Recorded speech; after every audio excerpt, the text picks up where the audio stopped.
칼바르티의 신학해설 오늘 59강 하겠습니다. 58강부터 새로운 챕터로 들어왔습니다. 종교 문제를 다루고 있습니다. 제목을 어떻게 잡았죠? 낯선 진리. 많은 걸 암시하고 있는 제목입니다. 생각해 보십시오. 종교는 으뜸되는 가르침인데 결국 진리의 문제거든요. 진리. 기독교도 진리 논쟁에서 마냥 뒤로 물러날 수는 없습니다. 뭐 저런 거는 일반 진리는 세상적인 학문이지 우리는 뭐 하나님에게서 직접 계시를 받아서 하는 거니까 뭐 그냥 받은 대로 외치기만 하면 돼. 이런 입장이라면 곤란한 거죠. 네. 바르트는 이제 그걸 용납하지 않습니다. 그렇지만 진리가 뭔지에 대한 근원적인 질문을 신학적인 입장에서 제시할 줄 알아야 된다. 그걸 주장하려고 하는 거죠. 진리 이건 옳은 거죠. 이거를 추구하는 게 계몽주의예요. 근데 이성 중심적인 그런 계몽이죠. 근데 거기에 어떻게 된 게 인간이 밝아지고 계몽되면 옳고 그른 걸 잘 따지고 좀 깨달아 알고 교양이 있어지고 하면 세상이 좋아져야 되잖아요. 근데 광기에 사로잡힌단 말입니다. 그게 별로 좋아지는 느낌이 전혀 없어요. 21세기 지금도 마찬가지입니다. 왜 그러냐? 진리의 속성이 뭐냐? 근원적인 질문을 하고 있습니다. 재밌어요.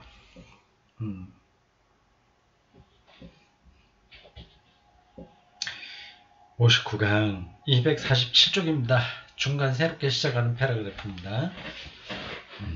많은 걸 배우네요. 계몽주의가 사물들의 빛을 가져다 주려고 의도했을 때 분명하죠.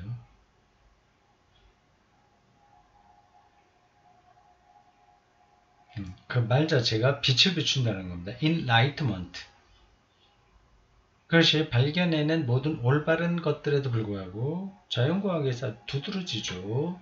그리고 종교의 허위의식 이런 것들 잘못된 권위주의 이런 것들을 밝혀냈어요. 진리는 새로운 암흑 속으로 사라질 위기를 맞게 되었다. 근데 앞선 강의에서 이게 어떻게 된 거냐 하는 질문을 제가 한번 한 게 있습니다.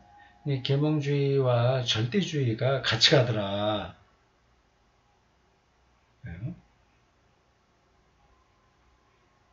왜 새로운 걸 밝혀내는 진리 작업이 또 암흑으로 들어가냐 하는 그 질문이에요.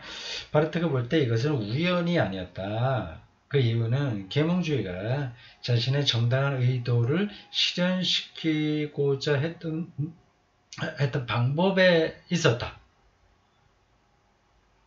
무엇을 진리로 여길 수 있는가에 대한 설명을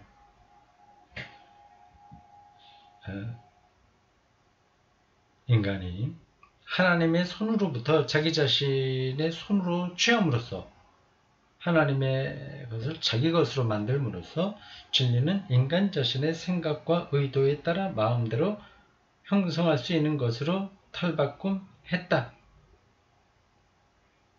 쉽게 얘기하면 돈 벌어서 부자 되면 그러면 행복한 거야. 이제 이 식인 거죠. 그래서 인간은 이런 진리를 전혀 확신하지 못하거나 혹은 확신한다고 상상할 뿐이었다. 그래서 진리는 상대적인 견해 또는 기술적으로 유용한 목적 적합성으로 해체되기 시작했다. 진리가 정말 참된 것에 대한 열정이 이라기보다 하나의 도구가 되어버렸다는 겁니다. 기술이 되어버렸다는 거죠. 이데올로기가 되는 겁니다. 그렇게 말하면 될까요? 그래서 인간은 됐고요. 만일 사람이 그와 같은 공경에 직면하여 신학 밖에서 그 다음에는 신학 안에서 관용이라는 진부한 계명을 세운다면, 그것은 바르트가 볼 때 바로 그와 같은 위기로부터 어떤 덕목을 만들어내려는 시도일 뿐이다. 좀 까다롭죠, 이 표현이요. 서로 다투고 누가 더 빠르게 기술적으로 능력이 있냐 그러면서 진리 논쟁을 하고 있을 때 그래도 우리하고 다른 거는 받아들여야지 이렇게 관용으로 그걸 위기를 포장해 버린다는 겁니다.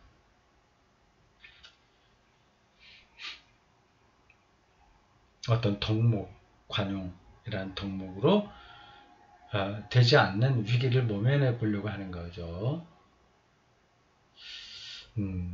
그래도 다른 대안이 없어서 그렇게 가긴 합니다. 바르트가 어떤 구체적인 대안을 낼까요? 그렇지 못할 거래요. 그래도 어떤 문제가 있는 거는 즉시 분명하게 말할 수 있죠. 신학은 이런 문제가 있다고 하는 걸 말할 뿐이지 정치나 경제, 교육 여기에 구체적인 대안을 제시하지는 못합니다. 그럼 그들이 찾아야 되는 거죠.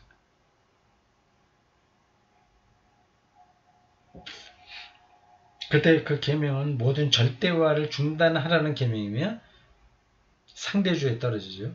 신도 절대적인 게 아니라는 거예요. 실제로는 구속욕을 갖다 어떤 진리 내용 혹은 진리에 관한 모든 긍정적인 진술을 회피하라는 계명이다.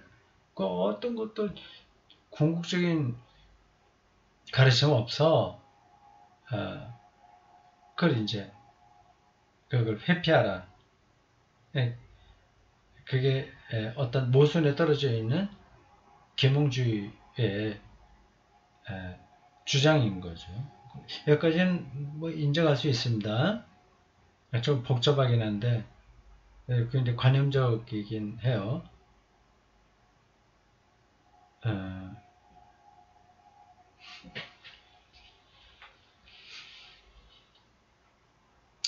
갑시다. 여기서 모두 긍정적인 궁극적인 게 아니라 긍정적인 진술을 긍정적인 그 표현은 좀 딱히 마음에 들지는 않은데 그냥 가보겠습니다. 그래서 모든 긍정적인 진술된 모든 내용이 상대적인 진리 매 가능한 견해들에 불과하며 그것들 곁에는 언제든지 다른 견해들이 나타날 수 있다는 판결을 내린다.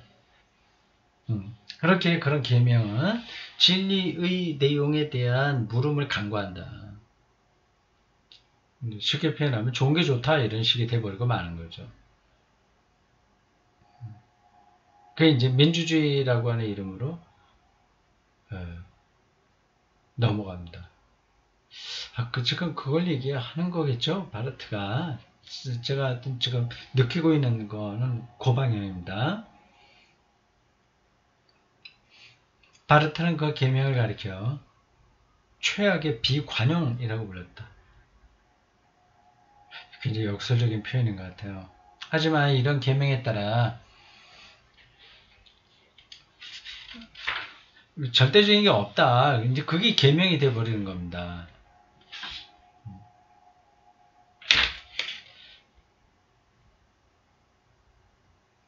이런 계명에 따라 명제라고도 할 수 있어요. 우리에게 자신의 권리를 인정할 것을 요청하는 진리는 한 인간 안에 내재한 진실성으로 대체되었다. 진리는 상대적인 데 떨어지고 그 사람이 얼마나 진실하냐 아니냐 이게 핵심이 됐다고 하는 거죠. 좀 그럴듯하죠, 그도요? 이 말이. 다시 말해 무엇이 진리인가는 물으면 포기되고 금방 나왔네. 나 스스로도 요 문장 읽지 않고 앞에서 내가 설명했잖아요. 근데 제가 잘 따라가고 있는 것 같습니다. 예, 무엇이 진리인가 하는 물은 포기되고 이제 상대주의에 떨어지니까요. 포기되고 그 사람이 참이라고 여기는 것이 진리를 대신하게 된 것이다. 그것에 자기가 진실하면 그게 진리다 하는 거죠. 그러니까 주관적인 진리에 떨어지게 되는 거죠. 그래서 지금 설교할 때도 아니 뭐 그건 성경 본문을 우리가 얼마나 바르게 해석하냐 그건 중요하지 않다. 받아들이는 사람의 입장에 따라서 뭐 받아들이면 되지. 그 뭐 그 성경이 기록된 그 사실 그 진리 혹은 그 저자의 의도 이런 게 뭐 중요하냐. 그러니까 은혜만 받으면 되지 개인적으로. 뭐 그 정당성 옳은 거 이런 걸 뭐 이렇게 따지냐. 그거 비슷한 얘기입니다.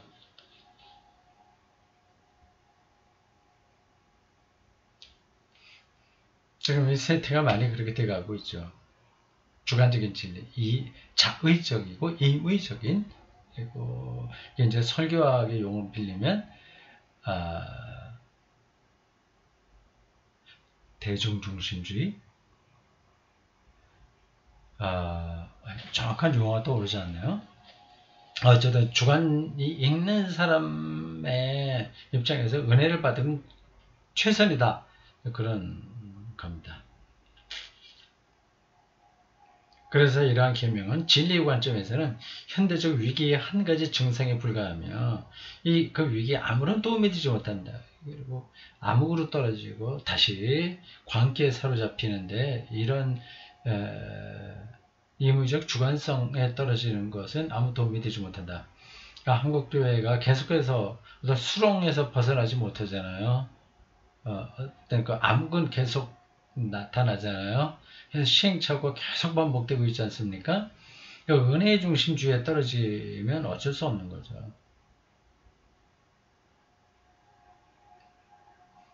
이러한 계명과 함께 그런 주장이란데 그런 주장과 함께 인간은 그 위기의 원인과 극복에 대해서는 묻지 않은 채 단지 그 위기 안에 정착하고 있다. 왜 서울에 있는 그 모 교회에는 자기 아버지가 자기 아들 목사에게 그 담임 목사직을 이렇게 승계하냐 이런 문제들 많이 나타나고 있잖아요. 근데 그 근본에 대해서는 질문하지 않으려고 하고 뭐 위기를 대처하는 방식으로만 넘어가려고 합니다. 미봉책에 떨어지게 되죠 결국은. 뭐 그렇게 해서라도 그 교회가 잘 유지되면 그냥 길게 봐서 괜찮지 않냐 하는 겁니다. 그러니까 교회로의 진리는 관심이 없는 거죠. 그 교회 신자들이 원하는데 신자들이 은혜를 받는다고 하는데 왜 옆에서 이러쿵저러쿵 하냐 그렇게 되는 겁니다. 올바른 진단이죠. 바르트가 볼 때 여기서는 오직 한 가지 질문뿐이다. 그것은 어떻게 진리를 기만으로부터 구분하는가 라는 질문이다. 이게 핵심이라는 거예요. 진리와 기만. 바르트에 의하면 근대가 진리 질문을 주제로 삼으면서 생긴 근본적인 문제는 진리로서 장식되고 남발되며 기만적으로 진리와 유사하게 보이고 나아가 진리보다 더욱 매력적으로 보이는 어떤 유사 진리로부터 히틀러 나치즘의 대표적입니다. 이게 바르트의 이 글에는 저 밑바닥에 히틀러 나치즘이 들어있네요. 유사 진리로부터 우리가 실제 진리를 구분하지 못한다는 사실에 있다. 그게 바르트에게 큰 충격이었던 것 같습니다. 자기 동료 교수들, 자기 스승이었던 사람들, 독일의 아주 네로라는 신학자들과 철학자들이 나치즘 1차 세계대전에 책임도 있었고 2차 세계대전에서 나치즘의 위험성을 분간하지 못했거든요. 이게 도대체 어떻게 된 거냐는 문제의식이 바르트 신학 저 바닥에 깔려 있는 것 같습니다. 그러니까 나치즘은 유사진리죠. 바르트에게서 유사진리란 기만이 취하는 기만 속임수죠. 고유하고 위험한 형태다. 멋진 표현이에요. 유사진리. 교회 안에도 유사진리가 팽배하죠. 어쩌면 한국교회 신자들은 유사진리를 더 좋아할 거예요. 그러니까 사입이죠, 말하자면. 거기에도 매력적인 게 있거든요. 조금 아까 예로 든 서울에서 아주 큰 교회에 자기 자식에게 자기 총회의 헌법을 무시하면서까지 세습하지 않습니까? 그게 이제 그 교회 신자들에게는 매력적인 거예요. 유사진리이죠.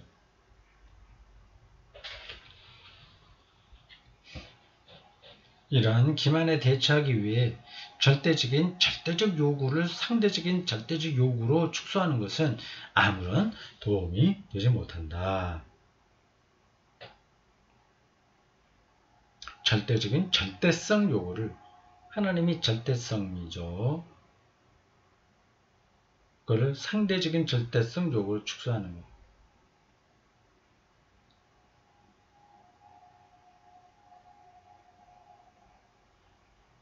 그러니까 하나님을 조금 아까 제가 표현한 혹은 하나님의 말씀을 은혜만 받으면 돼, 이런 식으로 처리하는 것, 그게 바로 상대적인 절대성 요구로 떨어지는 거죠. 진리가 무엇인가라는 질문을 포기하고 자신들이 진리를 여기는 것을 붙듦으로써 사람들은 아무런 보호도 받지 못한 채 기만에 넘겨지고 말았다. 많은 기독교인들이 정통교회라고 하는데 안에서도 자기 기만에 떨어져 있습니다. 그러면서도 그거를 눈치채지를 못하고 있죠. 다 그렇다는 게 아니라 상당 부분에서 그렇습니다. 그런 거를 칼로 요건 흑이야, 요건 백이야, 어떤 사람은 흑이고 어떤 사람은 백이고 그게 구분할 수는 없어요. 어떤 한 인격체 안에도 그게 섞여 있습니다. 교회 안에도 그게 여러 가지로 섞여 있고요. 자기 기만이 많은 교회가 있고 진리가 더 많은 교회가 있고 그런 거죠.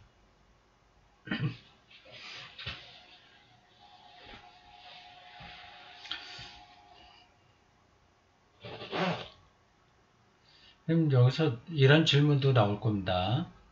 도대체 그러면 절대적인 진리, 그걸 누가 그거를 말할 수 있냐 하는 거죠. 도대체 유사진리하고 참된 진리하고 어떻게 구분하냐고 하는 거죠.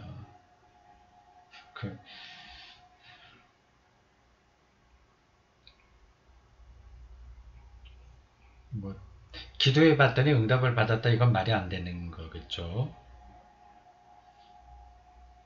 제가 대답을 한다면 바르트가 어떻게 대답할지, 그리고 그런 것들까지 설명할지는 제가 모르겠습니다만, 기독교의 메인스트림 신학, 이게 기준입니다. 여러 가지 갈래의 신학과 교파와 것들이 이렇게 많이 흩어져 있긴 있는데 그래도 메인스트림이 있습니다. 바울, 아다나시우스, 아우슈트누스, 쭉 보통 얘기하는 그런 교부들 쭉 있죠. 그게 이제 기독교의 절대 진리를 붙드는 사람들의 영적인 흐름, 운동이었습니다. 이와 같은 진리 질문의 근원적인 문제고, 진리로부터 기만을 구분하지 못하는 것처럼 보이는 문제는 어떻게 시작되었는가? 지금 제가 바로 앞에서 얘기한 것하고 비슷한 문제를 지금 풀어가려고 하는 것 같아요. 그런지 안 그런지 모르겠습니다. 읽으면서 어떤 흐름이 비슷하게 가는 게 느껴지죠?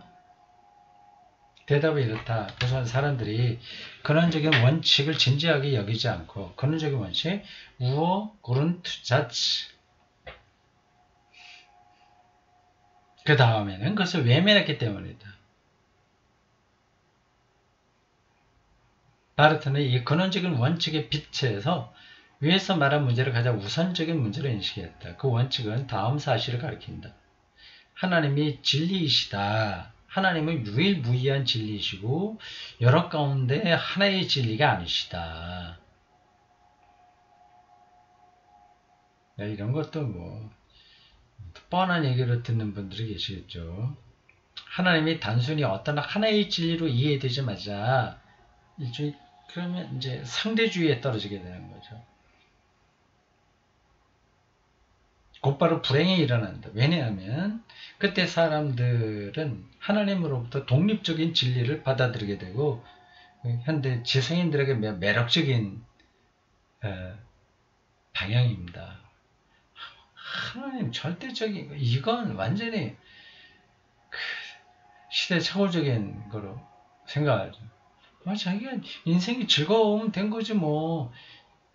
즐겁게 재밌게 살면 되지. 현대 젊은 지성인들이 다 그렇게 생각하지 않습니까? 그래, 널 즐겨야 돼. 너 사랑받아야 돼.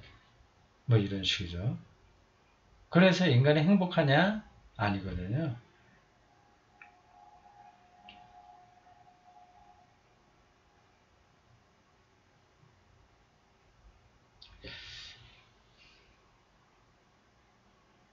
하나님이 단순히 어떤 하나의 진리로 이해되자마자 곧바로 불행이 일어난다. 왜냐하면 그때 사람들은 하나님으로부터 독립적인 진리를 받아들이게 되고 그 진리를 가설적으로만이 아니라 원칙적으로도 하나님으로부터 분리된 것으로 확정할 수 있기 때문이다.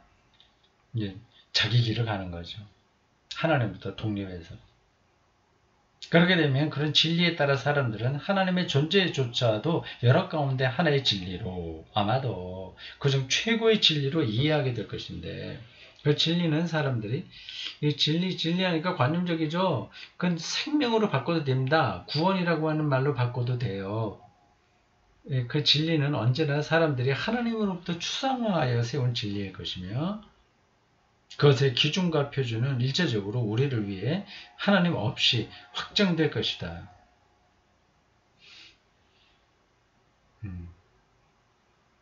하나님 없이 확정된다.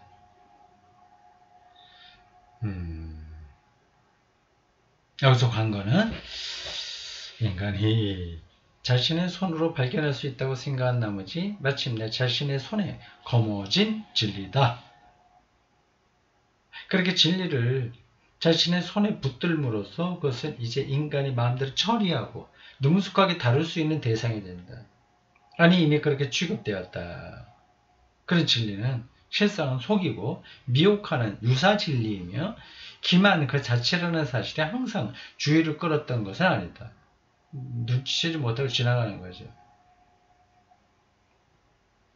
자본주의도 기본적으로 기만입니다. 거기서 구원을 얻을 것처럼 우리를 강요하니까요.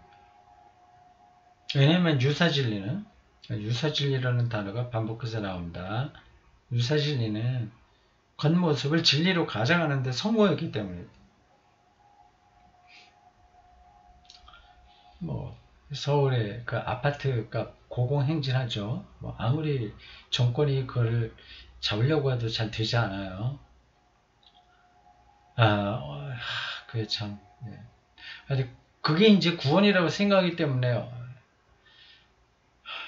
이런 표현으로는 충분하지 않은데 일단 다른 방식이 없어서 그렇게 이야기하는 겁니다.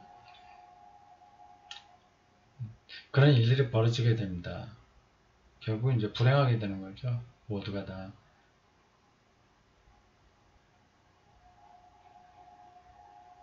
겉모습 진리로 가장하는 데 성공했다. 진리가 유사 진리로부터 구분되지 않는다.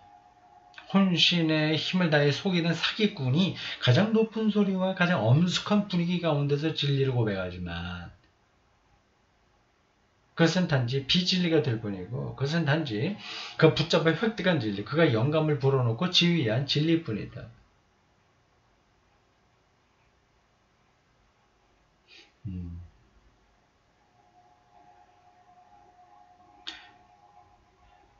히틀러 같은 사람이 그런 능력을 발휘했죠. 그가 자신의 사역 안으로 받아들인 진리, 그것은 그가 자신만의 진리로 만든 진리이고, 그 자신에게 적합하고 또 그가 자신에게 적합하도록 만든 진리인데, 바르트에 의하면 그것은 정확히 비진리다.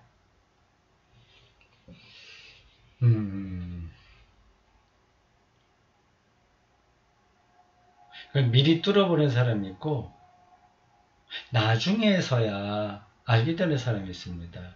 미리 뚫어보는 사람은 선지자고요.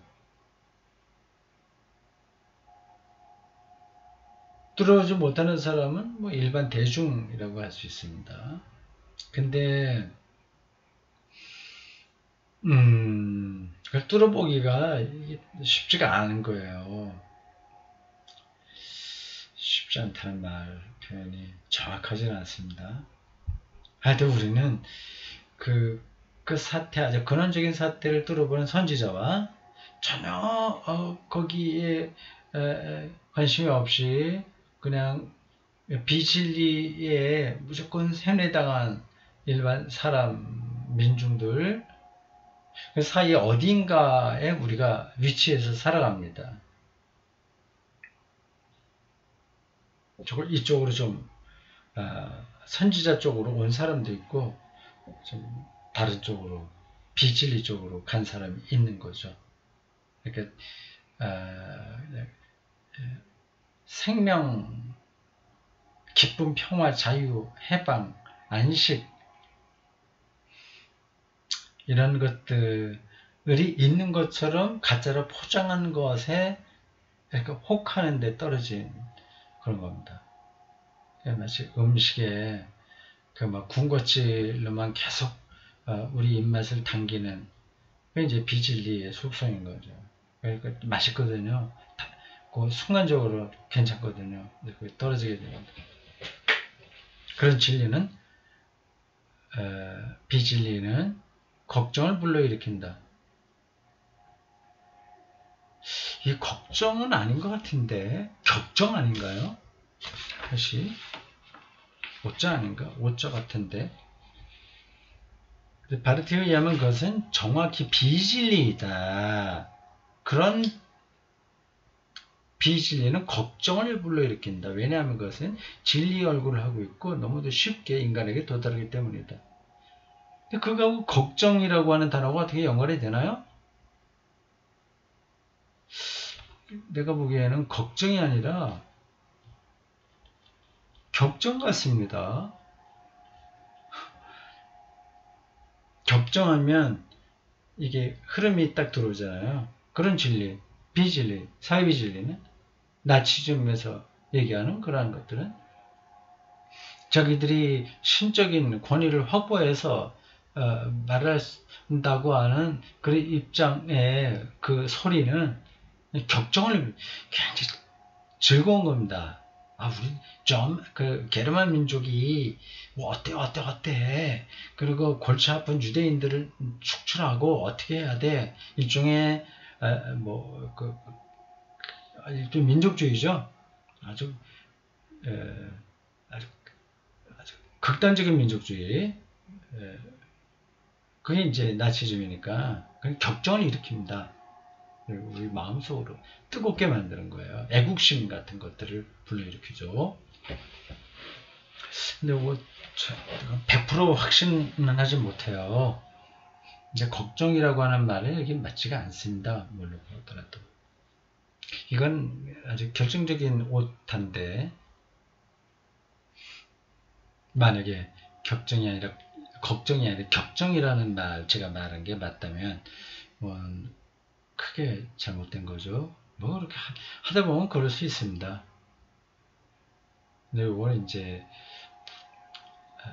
잡아내야 되는데 책을 만드는 사람들이 근데 편집자들이 그걸 잡아내기는 쉽지 않습니다. 이건 전문적인 책이라서 저자가 번역한 사람이 그걸 정확하게 했어야죠. 아니면 그거 말고 다른 사정이 있을지는 모릅니다.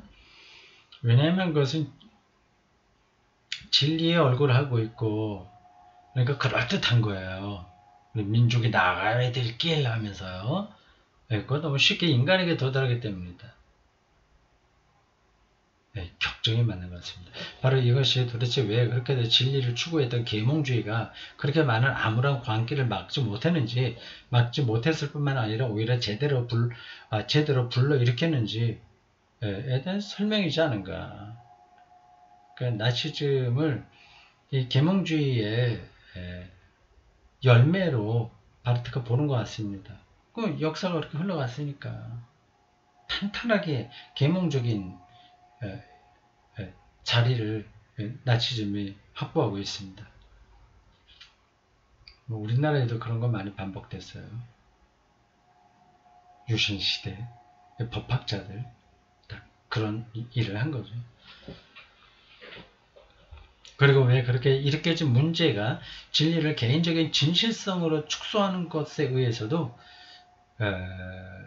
절대적 진리 요청을 상대적 진리 요청으로 환원시키는 것에 의해서도 단지 은폐되었을 뿐이고 제거될 수 없었는지에 대한 설명이지 않는가.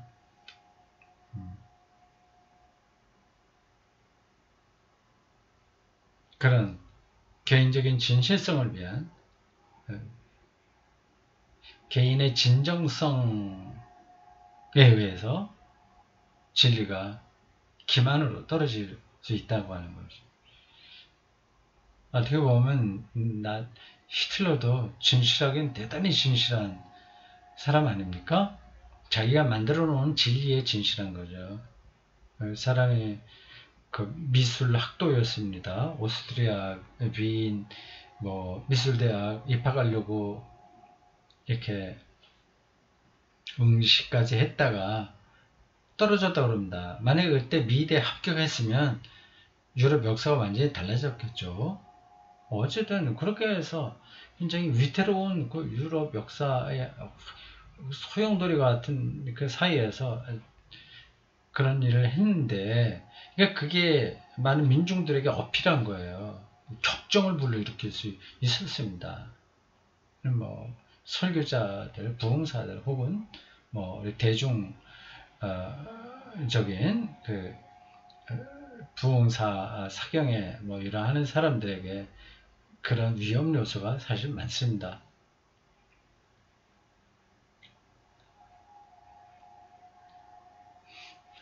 그런 개인적인 진실성을 위한 가장 큰 노력계에서도 마치 유사 진리에 기만당하지 않을 수 있는 것처럼 마치 상대적인 진리 요청이 언제나 인간이 제기하는 요청이 아닌 것처럼 여기서 인간이 제기하는 요청은 더욱 철저히 빛 뒤에 어둠으로 인도할 뿐입니다.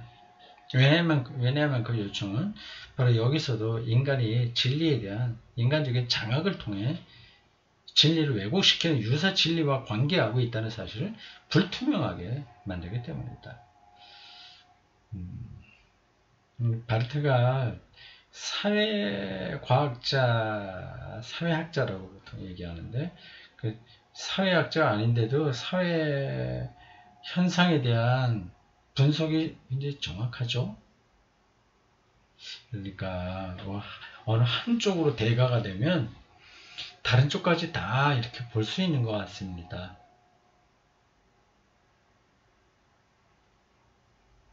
재밌었어요. 여기까지. 그 다음 소제목이 직접 이제 진리란 무엇인가. 지금 이렇게 유사진리, 사이비 진리하고 이 계몽주의 관계, 인간의 이성을 중심으로 한 그거하고 사회 현상에 나타난 광기 이런 걸 쭉 설명을 했어요. 21세기에도 딱 들어맞는 말인데 그걸 전제하고 이제 과연 그렇다면 도대체 진리가 뭐냐 그런 질문을 직접 제시하고 있습니다. 다음 강도 시간에 만나겠습니다. 수고했습니다.